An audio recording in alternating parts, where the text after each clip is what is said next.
título para ahora es Cristo nuestro Salvador exaltado. Yo sé, la lección dice nuestro exaltado Salvador.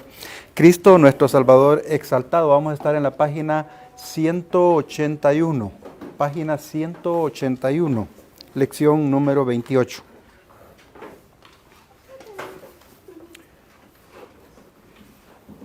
Para iniciar, pues vamos a dirigirnos al Señor en oración. Padre, te damos gracias porque tú manifiestas tu misericordia en nuestra vida todos los días. Tú tienes cuidado de nosotros a cada instante.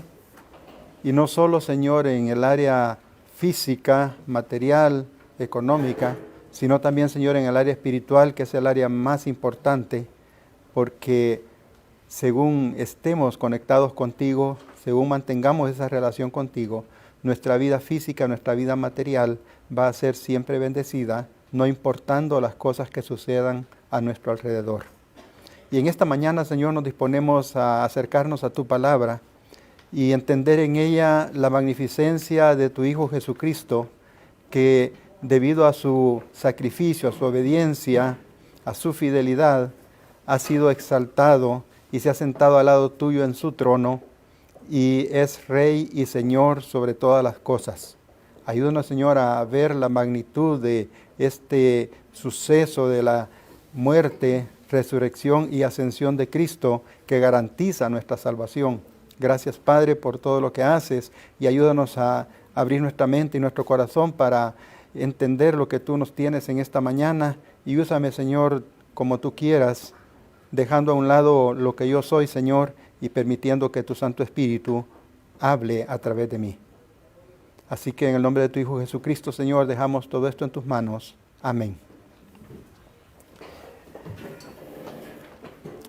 El domingo pasado estuvimos hablando acerca de la ascensión de Cristo y decíamos que es un evento importante, un evento también real, no fue un mito, no fue una invención de los apóstoles. Ellos vieron al Señor subir al cielo. De hecho, la Escritura dice que se ponen junto a ellos unos varones con vestiduras blancas y les preguntan por qué están viendo al cielo, por qué están entretenidos en esto, ¿verdad? Entonces vemos que es un evento real. Pero lo que marca ahora el tema, aun cuando la ascensión es parte de la exaltación de Cristo, lo que ahora marca el tema es el hecho de qué aspectos, qué situaciones muestran que Cristo de verdad ha sido exaltado. No simplemente que subió al cielo y está allí. ¿Y cuáles son quizás las bases más fuertes para hablar de la exaltación de Cristo? Porque hablar de exaltación, hablar de que alguien es exaltado, en cierto modo significa que no tenía esa exaltación, no tenía esa gloria, no tenía esa posición de honor. Y ahora la tiene, ¿verdad? Entonces, por eso quise empezar desde el evento en el cual el eterno Hijo de Dios se despoja de los honores de la deidad y toma sobre sí nuestra humanidad. Es decir, Cristo, el Hijo de Dios, se despoja de su posición y adopta nuestra forma humana. No implica que el Hijo de Dios haya dejado de ser Dios. Él siguió siendo Dios y sigue siendo Dios. Lo que Él dejó no fue su deidad, sino aquellos, digámoslo si queremos hacerlo de esa forma, aquellos privilegios, aquellas condiciones que demostraban su deidad. En ese sentido, por ejemplo, teniendo Él un cuerpo físico, físicamente Él no podía estar en Judea, digámoslo así, y estar en otra parte del mundo en ese momento, físicamente hablando. Sin embargo, podemos ver cómo su deidad se manifiesta cuando Felipe lleva a Natanael y él le dice, desde antes que Felipe te llamara, cuando estabas debajo de la higuera, yo te vi. Pero Jesús no estaba allá donde estaba Natanael, estaba en otro lado, ¿verdad? Es una manifestación de la deidad de Cristo. Entonces, no se despojó de su deidad, pero sí de aquellos privilegios, aquella posición de honor que le correspondía como Hijo de Dios. Y creo que no tenemos, hermanos, una explicación más clara en la Biblia. Hay muchos pasajes que hablan de esto, pero no creo que haya una tan clara como Filipenses capítulo 2, versículos 5 al 11. Filipenses capítulo 2, versículos 5 al 11. yo considero que esta carta a los filipenses nos narra en ese capítulo 2 algo interesante y quizá la forma más clara de ver lo que Cristo hizo. De hecho, el apóstol Pablo empieza diciendo, haya pues en vosotros este mismo sentir que hubo en Cristo Jesús, el cual siendo en forma de Dios, no estimó el ser igual a Dios como cosa a que aferrarse, sino que se despojó a sí mismo, tomando forma de siervo, hecho semejante a los hombres, y estando en la condición de hombre, se humilló a sí mismo, haciéndose obediente hasta la muerte y muerte de cruz. Y después dice, por lo cual también Dios le exaltó hasta lo sumo y le dio un nombre que es sobre todo nombre, para que en el nombre de Jesús se doble toda rodilla de los que están en los cielos y en la tierra y debajo de la tierra, y toda lengua confiese que Jesucristo es el Señor, para gloria del Padre o de Dios Padre. Entonces, para mí este pasaje de Filipenses 2 es un pasaje que nos habla claramente de lo que es el hecho de que Cristo se despojó de los atributos, no tanto los atributos, sino de las prerrogativas de Dios para tomar forma humana. Y quisiera que viéramos en este momento dos términos para continuar esto, porque es interesante que entendamos esto. En Filipenses 2:7, un versículo de los que ya leímos, él habla de que Cristo se despojó a sí mismo. Y esto, hermanos, es interesante, porque no es que le hayan quitado a Cristo, al Hijo de Dios, la dignidad de Hijo de Dios. Él siguió manteniendo su dignidad como Hijo de Dios. Él siguió siendo Dios. Y lo que Filipenses 2:7 nos dice es que kenosis es la palabra que se usa, es quitar de sí mismo los elementos propios de su rango o posición. Es decir, a Cristo no se los quitaron, Él mismo los dejó a un lado para tomar forma de siervo, para encarnarse, para ser un hombre y vivir entre nosotros. Sin embargo, entendemos que la Biblia nos enseña que Él es verdadero Dios y verdadero hombre. En ningún momento dejó de ser Dios. Y es, dice, despojarse uno mismo de su posición. No es simplemente que se la hayan quitado porque que nos quiten una posición, es bien fácil, ¿no? Pero renunciar nosotros a ella, como que ya cambia la cosa. Ya es una acción voluntaria. Ya es un deseo de dejar algo con la finalidad de ser bendición para los que necesitan esa bendición. Y esos que necesitamos esa bendición, pues somos nosotros. Estas definiciones han sido tomadas, una del diccionario del griego bíblico 70 y Nuevo Testamento, y la otra del diccionario de idiomas bíblicos de griego de James Watson. Entonces, el otro tema, la otra palabra que se usa aquí, el otro término, está en el 2:9, donde ya dice qué es lo que Dios hizo con Él, con Cristo, ¿verdad? El que hizo esa kenosis, el que se despojó a sí mismo. Ahora la Biblia dice que Dios lo exaltó hasta lo sumo, ¿verdad? Eso dice el verso 9. Dice, por lo cual Dios también le exaltó hasta lo sumo y le dio un nombre que es sobre todo nombre. Entonces, la palabra que se usa para exaltar es huperupso. Yo, como no hablo griego, tengo problemas y la lengua se me traba. Pero esta palabra significa elevar por encima de toda medida. Es decir, ya no había otra posición más alta que la que Cristo tiene ahorita. Eso es lo que dice el pasaje, ¿verdad? No había otra posición más alta. Es exaltar grandemente, es enaltecer. Si lo hiciéramos con el español, como nosotros hablamos, era una superexaltación.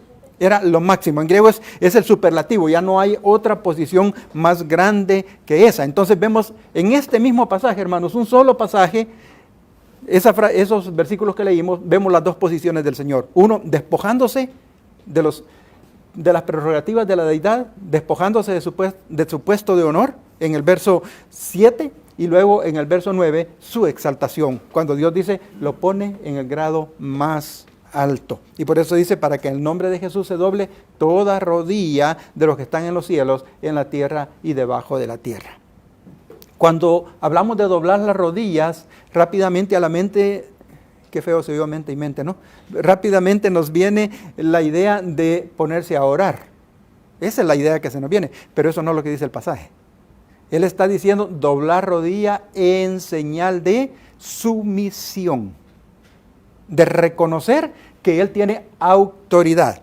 No digo que no hay que doblar las rodillas al orar, no estoy diciendo eso. Lo que estoy diciendo es que cuando el pasaje dice acá que Dios le exaltó hasta lo sumo para que en el nombre de Él se doble toda la rodilla, es, ok Señor, tú estás aquí, yo doblo mis rodillas en señal de que entiendo tu autoridad sobre mí. ¿Sí? Tú mandas. Cuando los súbditos llegaban ante los reyes, tenían que hacer una reverencia, una inclinación. Y en algunas culturas no era simplemente una inclinación, sino incluso doblar una rodilla como en señal de decirle, aquí estoy para servirte. Entonces esta es la idea acá. Jesús fue exaltado hasta lo sumo y delante de Él se ha de doblar toda rodilla, porque Él es el que está más alto que todos. Tenemos otros dos pasajes y me interesa que lo veamos. El Salmo capítulo 8, para que vean cómo siempre aparecen las dos situaciones en los pasajes. No es simplemente Filipenses, sino que también este otro nos habla precisamente de esas dos posiciones del Señor. Salmo capítulo 8 dice, verso 3 en adelante, cuando veo los cielos, obra de tus manos, la luna y las estrellas que tú formaste, digo, ¿qué es el hombre para que tengas de él memoria? Y el hijo del hombre para que lo visites. Y luego sigue diciendo, le has hecho poco menor que los ángeles y le coronaste de gloria y de honra. Le hiciste señorear sobre las obras de tus manos. Todo lo pusiste debajo de sus pies. Ovejas y bueyes, todo ello, y asimismo las bestias del campo, las aves de los cielos y los peces del mar, todo cuanto pasa por los senderos del mar. Entonces es interesante pues como aquí se ven las dos cosas. Le hiciste poco menor que los ángeles, lo pusiste en la posición de un ser humano, sin embargo al final lo has puesto sobre todas las cosas, ¿verdad? Y en Hebreos se aplica específicamente este salmo a la obra de nuestro Señor Jesucristo. Vean Hebreos capítulo 2, verso 9. Al Nuevo Testamento, disculpen que lo llevé al Antiguo y ahorita al Nuevo, pero es para establecer la relación entre las dos citas. Hebreos 2.9 dice, pero vemos a aquel que fue hecho un poco menor que los ángeles. Allá el Salmo 8 dice que fue hecho un poco menor que los ángeles. Y Hebreos nos está diciendo que el Salmo 8 no está hablando específicamente del ser humano, sino que está hablando de Cristo, porque acá nos dice en Hebreos 2.9, pero vemos a aquel que fue hecho un poco menor que los ángeles, a Jesús, ahora como exaltado, miren, coronado de gloria y de honra a causa del padecimiento de la muerte, para que por la gracia de Dios gustase la muerte por todos. Vemos entonces que a quién se refiere el Salmo 8 es a nuestro Señor Jesucristo. O sea, su kenosis y su exaltación. Las dos cosas en los tres pasajes que hemos visto, ¿verdad? Entonces, eso es interesante que lo tomemos en cuenta.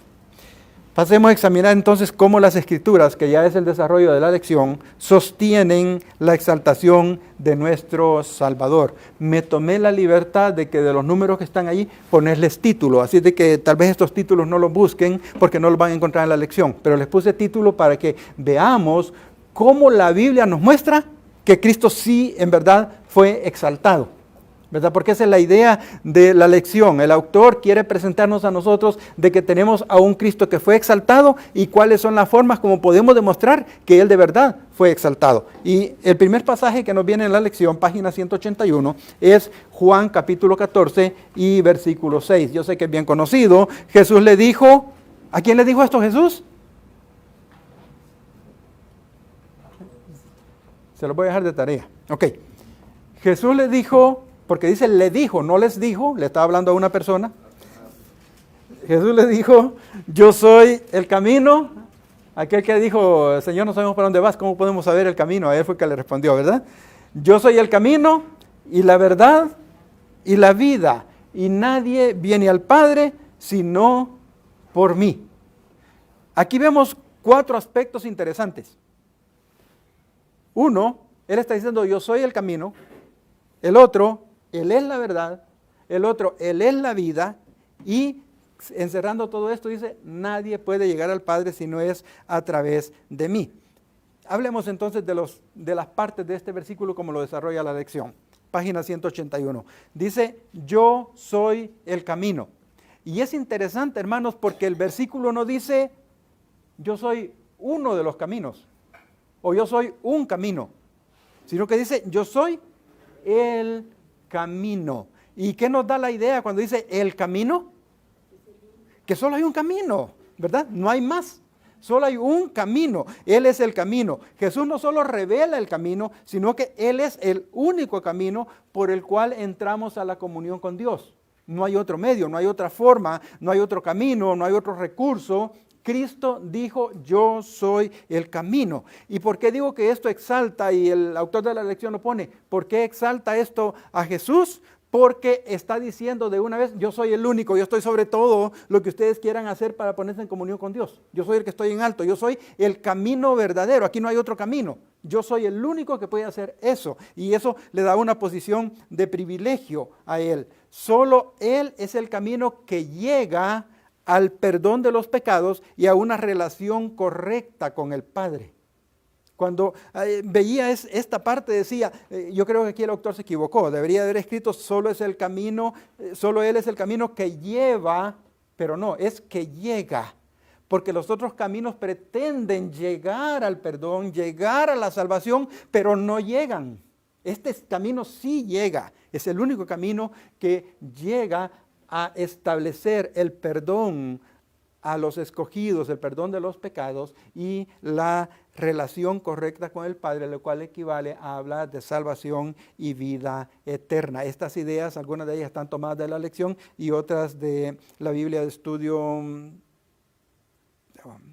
la Biblia de Estudio de las Américas, ¿verdad? Entonces, estos puntos, hermanos, es interesante, porque nosotros casi todos conocemos Juan 14:6, lo sabemos de memoria, pero no nos damos cuenta de cuánto el Señor está diciendo acerca de Él. O sea, ya no hay más camino que Él. Él es el único camino. La segunda parte del verso dice, yo soy la verdad. Es decir, una verdad. Jesucristo es completamente verdadero y confiable en su persona y en su enseñanza.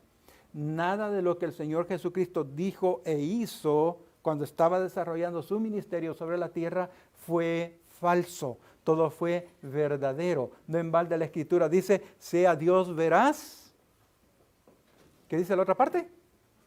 Y todo hombre mentiroso, ¿verdad? Jesús mismo, Él dijo, yo soy la verdad. Y como dije al principio con relación al camino, no que haya muchas verdades, refiriéndose al entorno de la relación con Dios, sino que pueden haber muchas verdades. No, es verdad que usted se levantó ahora porque está aquí, es verdad que usted está con vida porque está aquí, es verdad que usted tiene un trabajo, es verdad que usted está retirado, es verdad cuantas verdades que ustedes quieran. Pero la verdad que lleva al Señor, la verdad que lleva a la salvación, solo se encuentra en Jesucristo.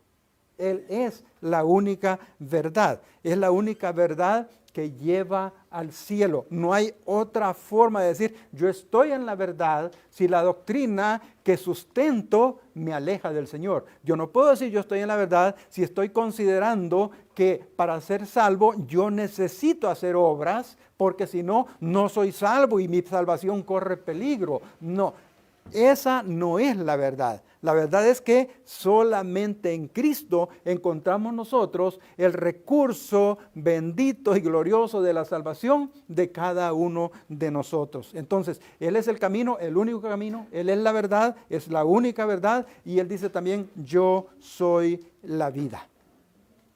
Yo soy la vida. Jesús es la única fuente y el único dador de la vida. Lo voy a repetir. Jesús es la única fuente y el único dador de la vida.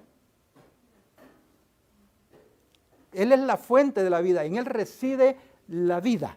Juan lo dijo, y no sé si lo vamos a ver, si traigo el verso anotado, pero Juan lo dijo en el capítulo 1 de su Evangelio. En Él estaba la vida y la vida era la luz de los hombres. Él es la fuente de la vida y Él es el único que puede dar vida al que está muerto, no solo físicamente, porque puede darle vida al que está muerto físicamente, pero acá se está enfocando en que Él es capaz de dar vida al que está muerto espiritualmente. Recordemos lo que dijo Pablo en Efesios, que Él nos dio vida a nosotros cuando estábamos muertos en delitos y pecados. Nada de que vivitos y coleando. Dice muertos en delitos y pecados. Y esa fuente de vida consiste en tener una continua comunión con Dios. Juan capítulo 10 y verso 10, cuando Jesús está hablando del ladrón y el que da su vida por las ovejas, él en el verso 10 dice, yo he venido para que tengan vida y para que la tengan en abundancia. Yo he venido para que tengan vida y para que esa vida no sea una vida a medias, sino una vida abundante. Los días del hombre son 70 años y en los más robustos, 80. Con todo, la vida después de eso como que ya no es tan así, uno la pasa un poco mal, que me enfermo y que todo lo demás, que me duele esto, me duele aquello. Pero la vida que el Señor ofrece va a ser una vida que va a durar toda la eternidad. Y ahí dice la Biblia, no habrá más llanto, no habrá más dolor, no habrá más angustia, no habrá más tristeza, no habrá ninguna de esas cosas que ahora nos agobian. Y no solo eso, Él dijo, por eso me ama el Padre, porque yo pongo mi vida para volverla a tomar. No es que me la quiten. No es que alguien llega y me la arrebató. No, dice Él, yo pongo mi vida para volverla a tomar. Y dice, nadie me la quita, sino que yo de mí mismo la pongo. Es mi voluntad, es mi entrega voluntaria por ustedes. Tengo poder, dice Él, para poner mi vida por ustedes, pero también tengo poder para volverla a tomar. Ahí mismo en Juan 10, 17 al 18. En otro lugar, el apóstol Juan señaló, en Él, ya lo mencioné, estaba la vida y la vida era la luz de los hombres. Juan 1:4. Y más adelante Juan dice, porque como el Padre levanta a los muertos y les da vida, así también el Hijo a los que quiere da vida. Juan 5:21. Permítanme revisar esa cita porque me parece que me comí un 1 por ahí. Déjenme ver si estoy en lo correcto para que si tomaron nota lo corrigen. No, está bien, es Juan 5:21. ¿Ok? Luego, para que toda duda se disipe, para que no digamos ahí, ¿será verdad? En su primera carta, y era la cita que creí que estaba tomando, en la primera carta de Juan, capítulo 5, versículos 11 y 12, él asegura, y este es el testimonio que Dios nos ha dado. ¿Qué cosa nos ha dado? Vida eterna, y esta vida está en su Hijo. Y él dice, el que tiene al Hijo, tiene la vida. Pero el que no tiene al Hijo de Dios, no tiene la vida. Él es la vida. Él es el único medio por el cual nosotros podemos obtener salvación y vida eterna. Como vemos, el testimonio de la Escritura es bien consistente y abundante en este sentido. ¿Qué otra cosa nos dice el Señor que lo coloca en esa posición especial? Es el hecho de que nadie viene al Padre sino a través de Jesucristo. Jesús enfatiza que Él es el único medio para una relación personal con el único y verdadero Dios. Estamos en la página 183. Y verdadero Dios. El verdadero cristianismo, hermanos, es muy exclusivo. Muchas veces nosotros sentimos un poco feo, ¿no? Cuando decimos, no, miren, que los miembros de la iglesia, pues en ciertas cuestiones de la vida, tienen que mantenerse alejados de sus relaciones con el mundo. Claro, usted tiene que ir a comprar a la tienda y se va a relacionar con personas que no son cristianas. Pero en aquellos aspectos propios que usted puede, digamos, decidir, coordinar, manejar, usted debe de procurar no tener una relación tan estrecha con el mundo. Cuando digo tan estrecha me refiero a que no hayan asociaciones, no hayan cuestiones así, que pueden llegar a establecer un poco de dificultad en su vida espiritual. Porque hay cosas que afectan nuestra vida espiritual según como las hagamos allá en nuestros negocios seculares. Y cuando digo negocios seculares no me refiero simplemente al trabajo, negocios, sino a todas las actividades que hacemos. Así que el verdadero cristianismo es muy exclusivo, en el sentido de que no admite a nadie en el cielo, sino es a través de Cristo y de su obra propiciatoria en la cruz del Calvario. En otras palabras, sí. El cielo, voy a decirlo tal vez así, no me vayan a interpretar, no estoy hablando de un universalismo, pero en cierto sentido voy a decir, las puertas del cielo están abiertas para todos, en cierto sentido. Pero esos todos que van a llegar al cielo y que van a pasar por la puerta, por fuerza tienen que haber llegado ahí a través de Cristo. Si no fue a través de Cristo, esa persona, aunque las puertas del cielo estuvieran sin puertas o el cielo estuviera sin puertas, no va a poder entrar al cielo. Porque en ese sentido el cristianismo es exclusivo. Solamente los salvos llegan al cielo. Sí, aquellas historias, aquellos chistes, aquellas cosas que a veces nos cuentan de que un fulano llegó al cielo, que San Pedro le dijo, no, déjame ver si estás en la lista, y no, que quizás sos de allá, o quizás esto eres de aquí, o eres de allá, y que no sé qué. Eso no existe. El que llega al cielo va a llegar al cielo porque va a entrar al cielo y él va a pertenecer al cielo. Y el que no llega al cielo, por mucho que quiera arañar allá después de la muerte, no va a poder ni siquiera tocar el timbre de la puerta del cielo si es que tiene timbre. ¿Sí? ¿Me explico? En ese sentido el evangelio es exclusivo, ¿verdad? El evangelio está abierto para todas las personas, pero al cielo van a entrar nada más los que arrepentidos se han acercado al Señor Jesucristo.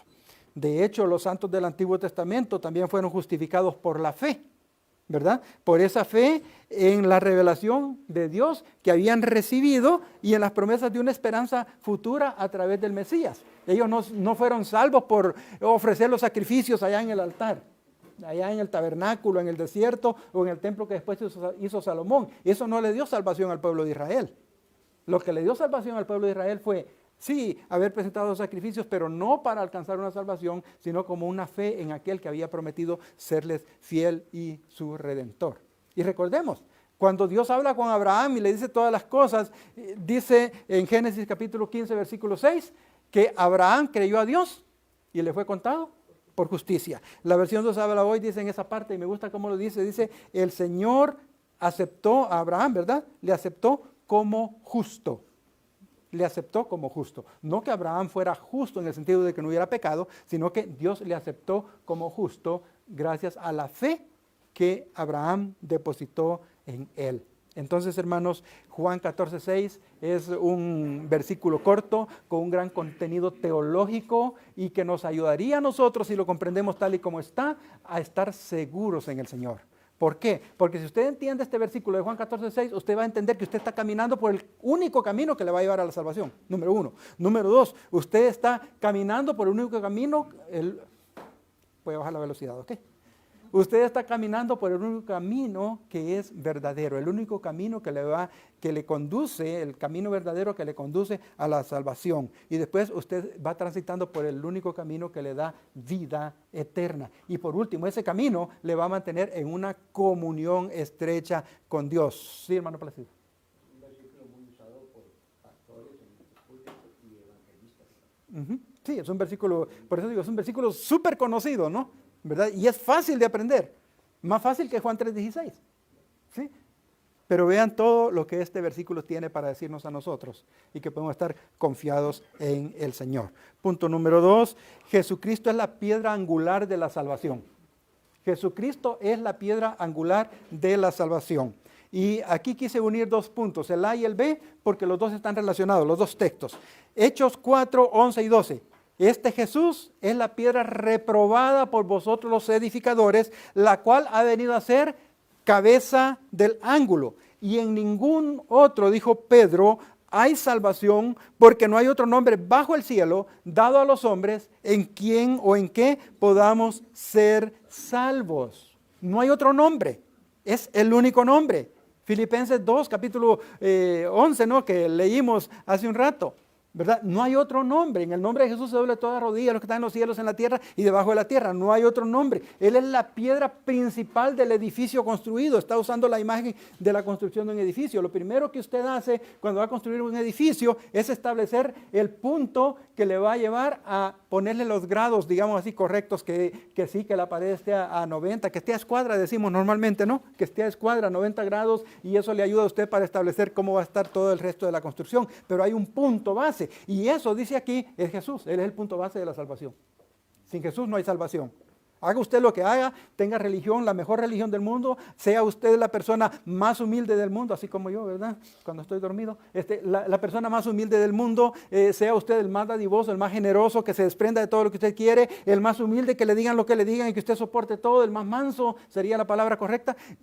No, si usted no está en el Señor. Todo eso, dijo el apóstol Pablo, ahora lo estimo por basura, no sirve de nada.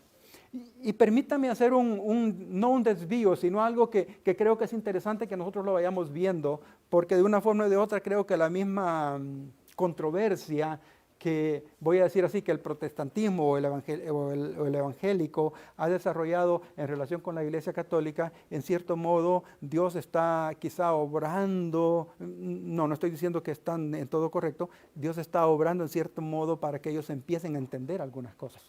El 4 de noviembre de este año, Roma publicó, o el Dicasterio de la Doctrina de la Fe del Vaticano en Roma, concluyó que la Virgen María no puede ser considerada corredentora, como ellos han enseñado por muchos años, y no puede compartir con Jesús la potestad de salvar a la humanidad del pecado, por lo que no se proclamará un nuevo dogma diciendo que es corredentora, lo que pone fin a una larga disputa entre los teólogos. El Papa actual dijo, no, María no es corredentora. El único que salva es Cristo y María no.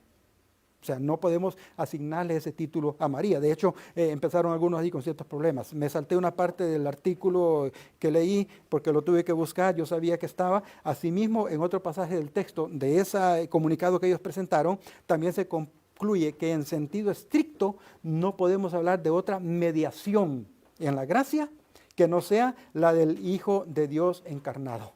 Y por lo tanto, tampoco se puede hablar de María como mediadora para alcanzar la salvación del penitente, la salvación, que promete el catolicismo. Y gracias a Dios, no son palabras de un evangélico, ¿sí? Es de la comisión que se encarga de presentar estos temas, el dicasterio le llaman ellos, de la doctrina de la fe del Vaticano. O sea, ya si un católico se molesta con decir, no, María no es corredentora, ella no salva a nadie, es porque ni siquiera ahorita está atendiendo a su máximo líder, ¿no?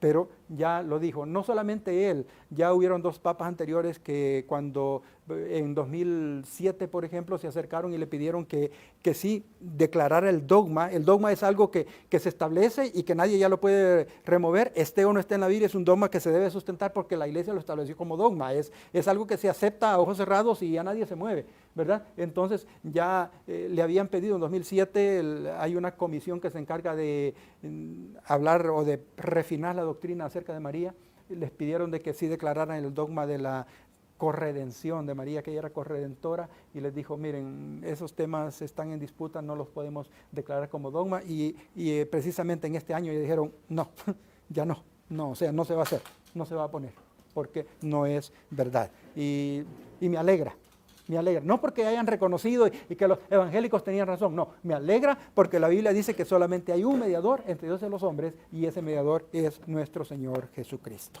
¿Okay? 1 Corintios 3:11, dice, siguiendo con lo mismo, dice, porque nadie puede poner otro fundamento que el que está puesto, el cual es Jesucristo. Por eso les dije que les iba a poner los dos juntos, ¿no? Hechos 4:12 con 1 Corintios 3:11. Cristo es referido como el fundamento y la piedra del ángulo en la que la salvación y la iglesia descansan. No vamos a leer, Efesios 2:20, pueden buscarlo y ustedes van a encontrar eso. Cuando decimos esto, pienso que el apóstol Pedro habría escuchado a nuestro Señor cuando Él les dijo a los fariseos, ¿nunca leíste en las Escrituras la piedra que desecharon los edificadores ha venido a ser cabeza del ángulo? El Señor ha hecho esto y es cosa maravillosa para vosotros o a vuestros ojos. Mateo 21:42, el Señor le dijo esto a los fariseos. Miren, la piedra que desecharon los edificadores ha venido a ser la piedra principal del ángulo, refiriéndose a él mismo. Pedro ha de haber oído eso, ¿no? Pedro era uno de los discípulos del Señor que andaba con él. Pablo no estaba allí en ese momento, ¿verdad? Las escrituras a las que el Señor se refería es la cita de Isaías 28:16, donde dice, por tanto Jehová el Señor dice así, he aquí yo he puesto en Sión por fundamento una piedra probada, angular, preciosa, de cimiento estable. El que creyere, no se apresure, no esté afligido, no se aflija, esté tranquilo. ¿Por qué? Porque he puesto una piedra que es estable como base para la salvación en Sión. Y a esto se refería el Señor. Y esto mismo es lo que Pablo resalta en 1 Corintios 3:11 que ya leímos. Aunque Pablo no estuvo con el Señor en su ministerio terrenal, sabemos que vio al Señor después de resucitar. No sé si el Señor se lo repitió a él, pero Pablo conocía las escrituras de la Septuaginta, del Antiguo Testamento, y entonces él pudo muy bien haber leído este pasaje de Isaías y citarlo aquí. Cristo es la única base de la salvación, es el único que tiene autoridad para salvar, es el único redentor. También nos dice en la lección que solo Jesucristo es el mediador, que no hay otro. Primera Timoteo 2:5, que es el que el pasaje, la lección nos señala, dice, porque hay un solo mediador entre Dios y los hombres, Jesucristo hombre. ¿Cuántos mediadores dice la Biblia? Un solo mediador. Ni siquiera los 12 son mediadores. Ni siquiera la multitud de los 500 que vieron al Señor después de haber resucitado son mediadores. Ni siquiera el pastor, el líder religioso de la religión que sea, es mediador. La Biblia dice, hay un solo mediador. Un solo mediador entre Dios y los hombres. Y es Jesucristo hombre. Ireneo fue discípulo de Policarpo. A Policarpo lo citó hermano Luis. No recuerdo si fue el domingo antepasado, creo, o fue en una predicación, no recuerdo. Ireneo fue discípulo de Policarpo y Policarpo a la vez había sido discípulo de Juan el evangelista, Juan el escritor de Apocalipsis. Entonces vemos una línea directa, no de sucesión. No usé la palabra correcta. Una línea directa en cuanto a la instrucción, en cuanto al discipulado, porque sucesión ya da la idea de otra cosa. Porque Juan instruyó a Policarpo, que fue aquel que dijo, tantos años, 80 y cuántos, hermano Luis, he servido a Dios y nunca me ha fallado, ¿cómo yo le voy a fallar ahora? ¿Verdad? Y él a la vez fue el que instruyó a Ireneo. Ireneo dijo o describe a Jesús con las palabras, quería leérselas en latín, pero no sé si le voy a hacer reír, así de que lo que él dijo en español, lo dijo en latín, pero es en español, es que Jesús mostró a Dios a los hombres, y a la vez exhibió a los hombres ante Dios. Y esto señala a la doble naturaleza de nuestro Señor Jesucristo, ¿verdad? Él como Dios reveló a Dios para que el hombre fuera conocido. Nadie ha visto el Padre, pero que me vio a mí, ya vio al Padre. Créanme, yo mismo soy. ¿Sí? ¿Verdad? Entonces, Él nos reveló a Dios a nosotros. Él es la máxima revelación de Dios al hombre, pero a la vez, en su humanidad, nos presenta delante de Dios. Y lo más bueno de todo esto es que nos presenta delante de Dios no como los pecadores que somos, sino como santificados en la sangre que Él derramó por nosotros en la cruz del Calvario. ¿Verdad? Entonces, Él dijo esto.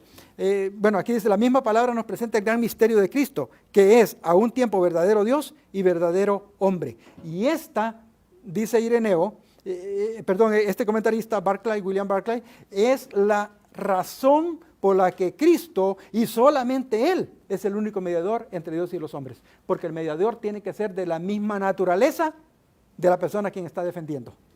¿Sí? Y en este caso, Cristo tomó nuestra naturaleza para poder ser el verdadero mediador entre Dios y los hombres. Bueno, lo traía más adelante. Para ser efectivo y eficaz, el mediador debe representar perfectamente a cada una de las partes, tanto a la humanidad como a la divinidad. ¿Sí, hermana Margarita? Me llama la atención que usted dijo que Dios estaba en la máxima, en lo más alto, ¿verdad? Uh-huh. Y luego la Biblia habla que bajó menos que los ángeles, un poco menos que los ángeles, para estar aquí en la tierra. Sí, fue lo primero que expliqué. Fue lo primero que expliqué, que Dios lo puso en una posición menor que los ángeles, pero después de su ministerio terrenal, después de haber hecho todo el sacrificio, después de haber muerto, resucitado y ser ascendido al cielo, ahora está en la máxima posición. Sí, sí, ya lo habíamos dicho en el inicio. Ok, y el punto número 4, vamos a terminar temprano, miren. Hermanos, solo por Cristo se da perdón de pecados. Solo a través de Cristo podemos obtener el perdón de pecados. Hechos capítulo 5 y verso 31, cuando Lucas registra esto, está registrando las palabras mismas de Pedro.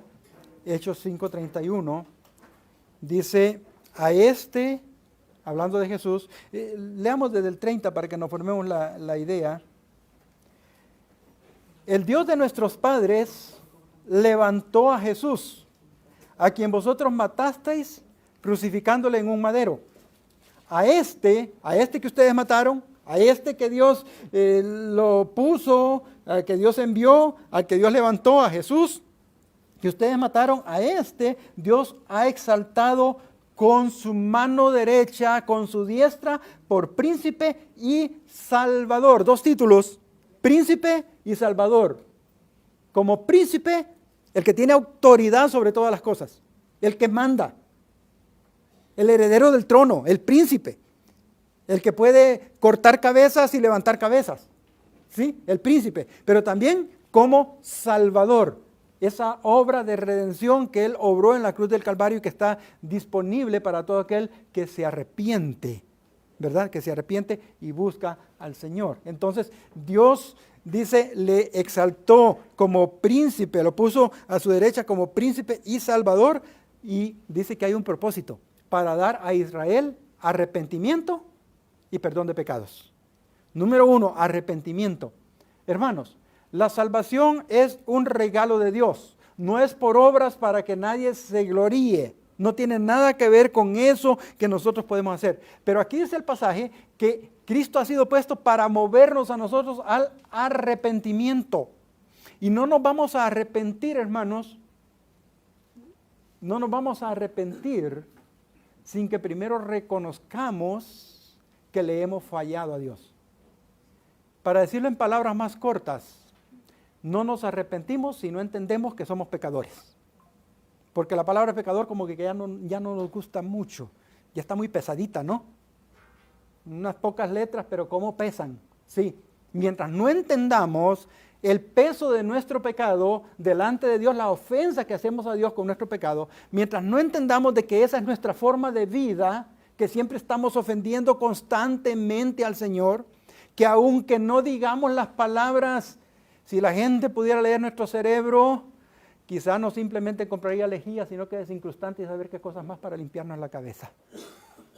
Mientras no entendamos eso, y no entendamos que esa condición nos lleva a condenación eterna, mis hermanos, no vamos nunca a arrepentirnos. Usted se arrepiente de lo que le duele. Usted se arrepiente de lo que se da cuenta o se ha dado cuenta que ha hecho mal. Pero si usted considera que algo lo ha hecho bueno, ¿verdad que no se arrepiente de lo bueno? Quiere más, ¿verdad? ¿Y por qué del pecado siempre queremos más y sabemos que es malo? Mientras no nos arrepentimos del pecado, no podemos establecer, Dios no va a establecer esa relación especial con nosotros. Y en este caso el arrepentimiento mismo, dice, viene de Jesucristo. Él fue puesto para dar a Israel arrepentimiento y perdón de pecados. Y no solamente a Israel, sino también a nosotros, para que no nos vayamos a poner allí que entonces, ¿qué estoy haciendo yo? Dice que también a nosotros. En Hechos 11, 17 y 18, los discípulos en Jerusalén se maravillaron y dijeron, y de manera que también a los gentiles ha dado Dios arrepentimiento para vida eterna. O sea, es para todos, y judíos o gentiles. Pero, repito, tenemos que reconocer nuestra condición para arrepentirnos. Cuando Pedro negó al Señor, Pedro no se sintió bien. Yo me acuerdo que le pregunté y él me dijo, no me siento bien. Ok, Pedro no se sintió bien. Y si ustedes ven las acciones de Pedro después de que negó al Señor, bueno, primero dice que oyó que cantó el gallo y se acordó de que el Señor le había dicho y ups, ¿qué hice? Pero después cuando va a los demás compañeros de él, discípulos que eran pescadores como él, les dijo, voy a ir a pescar. Y se fueron todos a pescar. Ya no se acordaban del Señor, o sea, su dolor en cierto modo había dicho, ok, mira, ya no tienes ninguna esperanza. No sé, algo así, o qué pensó, pero el Señor se presenta y el Señor restituye a Pedro y le anima a seguir adelante. Y Pedro estaba verdaderamente arrepentido, en realidad estaba arrepentido.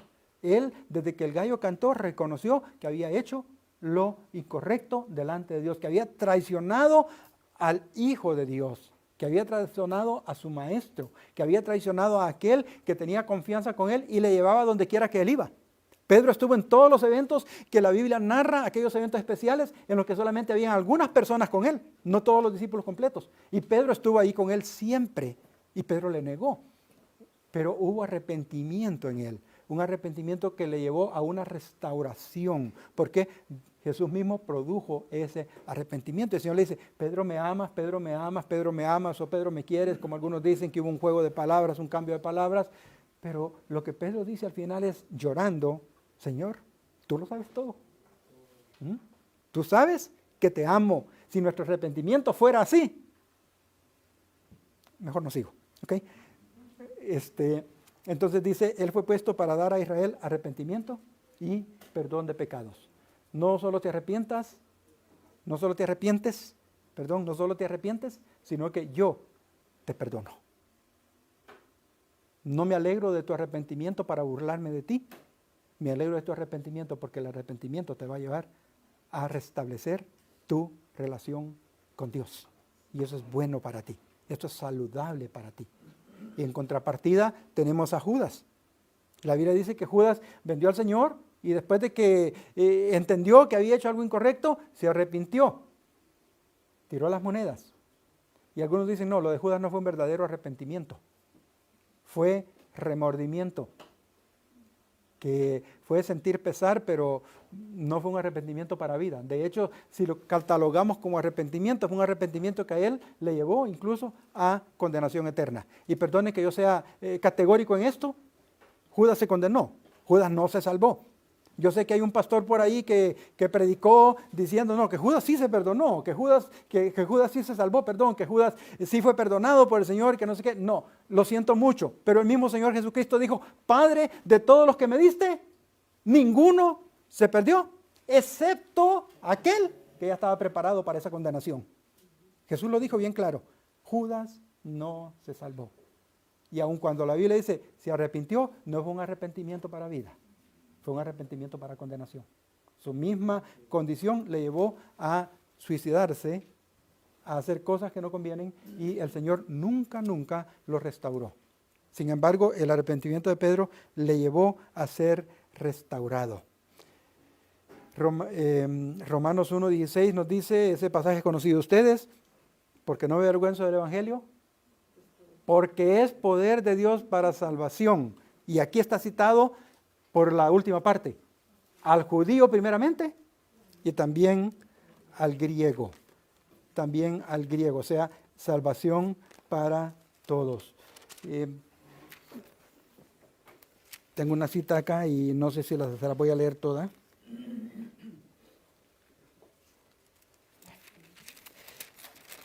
Tenía el capítulo y se me movió la página siempre.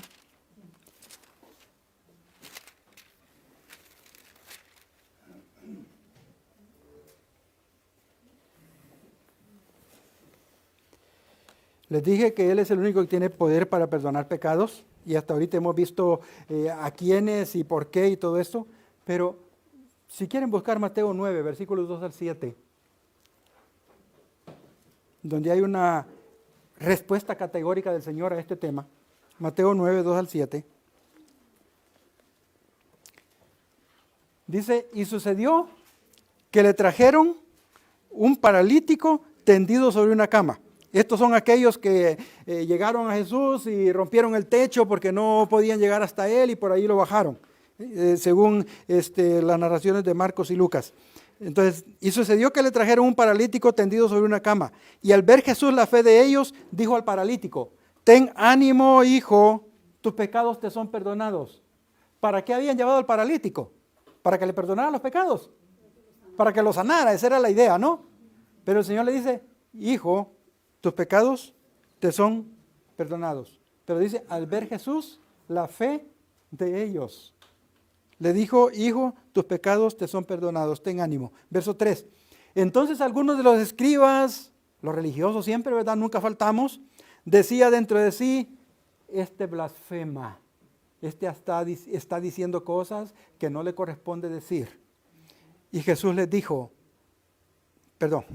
y conociendo Jesús los pensamientos de ellos, dijo, ¿por qué pensáis mal en vuestros corazones? Y luego el verso 5, porque ¿qué es más fácil? Decirle al paralítico, ¿los pecados te son perdonados? O decirle, levántate y anda. La dificultad era la misma, ¿no? Lo mismo se iba a tardar, las mismas palabras, bueno, el mismo tiempo en palabras, pero en el 6 les dice, Pues para que sepáis, tenía el Señor un propósito al hacer esto, para que sepáis que el Hijo del Hombre tiene potestad en la tierra para perdonar pecados, se vuelve al paralítico y le dice, levántate, toma tu cama y vete a tu casa. ¿Por qué esto prueba que Jesús tenía verdadera autoridad para perdonar pecados? Sí, porque Él es Dios, pero ¿por qué esto lo demuestra? Porque Él no le dijo al paralítico de una vez, levántate y anda y vete a tu casa, sino que le dijo, tus pecados te son perdonados, y la gente empezó a murmurar. ¿Qué es lo que demuestra este pasaje? Recuerdan que estos dijeron, está blasfemando. Actualidad. Autoridad. Jesucristo demuestra que lo espiritual es más importante que lo físico. Jesús demuestra que lo espiritual es más importante que lo físico, sí. Miren, hermanos, Él les dijo, yo le pude haber dicho de una vez, levántate y anda. Y aquí no pasa nada. Hiciste un milagro, hiciste una sanidad y todo el mundo se va. Pero Él dice, tus pecados te son perdonados. El milagro de que el paralítico se levantara y caminara viene a confirmar que lo que Él había dicho al principio tenía autoridad para decirlo. Tenía autoridad para decirlo porque Él de una vez le dijo, tus pecados te son perdonados. No importa que no te hayas sanado, tus pecados ya están perdonados. ¿Sí? No importa que no te levantes de esa cama, tus pecados ya están perdonados. Pero ellos querían ver el milagro y empezaron a criticarlo. Entonces dice, ok, les voy a demostrar que sí tengo poder, tengo autoridad para perdonar pecados. Levántate y anda. Porque si Él no hubiera tenido autoridad para perdonar pecados, si hubiera estado blasfemando contra Dios, el paralítico nunca se habría levantado. ¿Sí me explico? El paralítico nunca se habría levantado. Porque Dios habría dicho, digámoslo en nuestras palabras humanas, Dios habría dicho, ¿este está blasfemando contra mí y quiere hacer milagros? No, y Él les dice, les voy a demostrar que yo tengo autoridad para perdonar pecados. ¿Por qué? Levántate y anda. Miren, ahí está mi autoridad. Esto les demuestra que yo sí puedo perdonar pecados. ¿Y por qué puede perdonar pecados? Bueno, en primer lugar porque es Dios. En segundo lugar, si queremos ponerlo en posiciones, en lugares, porque Él fue el único que se ofreció por nosotros. Fue el que cargó nuestros pecados cuando Él, despojándose de sus atributos, de la deidad, de sus... es que no quisiera decir atributos, pero no encuentro otra palabra de lo que he estado diciendo todo este tiempo, de aquellas prerrogativas, aquellas cosas que Él podía ejecutar como Dios, despojándose de todo eso, despojándose en cierto modo hasta en cierto grado de autoridad. Cuando Él hizo eso, Él después cargó con nuestros pecados como un ser humano común y corriente, como si Él hubiera sido pecador. Y Él fue y murió en la cruz del Calvario para clavar ahí, no sus pecados, porque Él no tenía pecados, sino nuestros pecados. Y así agenciar para nosotros la vida eterna, lo cual fue confirmado, como hemos visto en las lecciones anteriores, que cuando Él murió no permaneció en la tumba, sino que al tercer día resucitó y luego, 50 días después, ascendió a los cielos. Sacrificio perfecto. No, 50 días después ascendió a los cielos. No, 50 días después ascendió a los cielos. Ahí no lo voy a explicar ahorita, vean el pasaje, ¿ok? Después de esos 40 días, Cristo fue ascendido al cielo, pero habían pasado 10 días antes de cuando se dice eso allí, ¿ok? Se lo voy a decir de una forma sencilla. La Pascua se celebraba hoy y 50 días después era el día de Pentecostés. Jesús fue ascendido al cielo. Ah, perdón, ya me enredé. 40, ok, quedémonos con 40, déjenmelo ver. O sea, el Pentecostés fue 50, tienen razón, el Pentecostés fue el día 50, 10 días después de la ascensión de Cristo fue el día de Pentecostés. Ok, muy bien, gracias hermanos. Estaba enredándome yo mismo. Muy bien, sí hermano Víctor.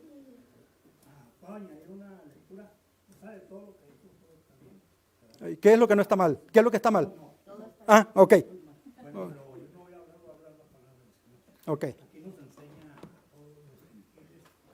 Paciencia creemos en él, pero el Dios de la paciencia está en Romanos capítulo 15 del 5 al 11. Dice, pero el Dios de la paciencia y de la consolación os dé entre vosotros un mismo sentir según Cristo Jesús, para que unánimes a una voz glorifiquéis a Dios y Padre de nuestro hermano Jesucristo. Por tanto, recibimos los unos a los otros, como también Cristo nos recibió para gloria de Dios. Pues os digo que Cristo Jesús vino a ser siervo de la circuncisión circuncisión para mostrar la verdad de Dios, para confirmar las promesas hechas a los padres, y para que los gentiles glorifiquen a Dios por su misericordia, como está escrito. Dice, otra vez dice, alegrados gentiles con su pueblo. Y otra vez, el 11. Dice, alabad al Señor todos los gentiles y magnificadle todos los pueblos. Gracias, hermano. O sea, Sí. nosotros, dando cuenta, pues, la palabra de Dios fue ayer, hoy, siempre, por los siglos. Ahorita, en esta época, en la actualidad, debemos pensar en esto y glorificar. Sí, debemos de glorificar al Señor por todo lo que Él es y por todo lo que ha hecho. Sí, debemos de glorificar a Dios por todo eso. Pero recordemos que lo que queremos que ustedes se lleven en su mente, en su corazón, es la exaltación de Cristo. Es la grandeza de Él, es lo que Él ha hecho. Por tanto, nosotros también, teniendo en derredor nuestro tan grande nube de testigos, despojémonos de todo peso y del pecado que nos asedia y corramos con paciencia la carrera que tenemos por delante, puesto los ojos en Jesús, el autor y consumador de la fe, el cual por el gozo puesto delante de Él sufrió la cruz, menospreciando el oprobio, y se sentó, ¿a dónde? A la diestra del trono de Dios. Y por eso, como decía el pasaje que leyó nuestro hermano Víctor, debemos de confesarle y alabarle delante de todas las naciones. Que Dios les bendiga, mis hermanos.